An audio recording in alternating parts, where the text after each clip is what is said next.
India அதிகமாக ஏற்றுமதி செய்த அந்நிய செலவணி ஏற்றுமதி மாட்டுக்கறி ஏற்றுமதி தான். உங்களுக்கு தெரியும், beef export Hindustan is number 1 பிரதமர் சொன்னதே உங்களுக்கு தெரியும். மாட்டுக்கறி ஏற்றுமதியில் பாலில் நமக்கும் பிரேசிலுக்கும் சண்டை நடக்குது. அவன் ஒரு இடத்துல முதல்ல இருப்பான், நம்ம ஒரு இடத்துல முதல்ல இருப்போம். இது ரெண்டுல தான் பெரிய பொருளாதாரம் நம்ம பாலில் மிகப்பெரிய சந்தை இருக்குது. அதை நீங்கள் விளங்கணும். இப்போ சாராய பொருளாதாரத்தில் இருக்குது நம்ம அரசு, அது 50,000 கோடி. பால் 3 லட்சம் கோடி.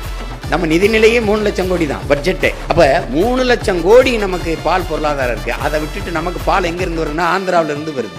ஏன் நம்ம ஆடு மாடு அவமானம்? பால் குடிக்கிறது நல்லா இருக்குது, தயிர் சாப்பிட நல்லா இருக்குது, நெய் சாப்பிட நல்லா இருக்குது, வெண்ணெய் சாப்பிட நல்லா இருக்குது, எல்லாம் நல்லா இருக்குது. ஆனால் மாடு வளர்க்குறது அவமானமாக இருக்குது. உங்களுக்கு ஆந்திரா முதலாளி உங்களுக்கு அப்படியே பாலை கறந்து அப்படியே கொடுத்துருவார். அவங்களுக்கு அவர் என்னென்ன கலக்கிறாருன்னு தெரியாது. ஆவின் பால் விற்கிது அரசு. எங்கன்னு யாராவது கேட்டியல? பால் வளத்துறை அமைச்சர் இருக்காரு, பால் இருக்கு, வளம் எங்கே இருக்குன்னு கேட்டியல? கால்நடை துறைக்கு அமைச்சர் இருக்காரு, கால்நடை எங்கே இருக்குன்னு கேட்டியல?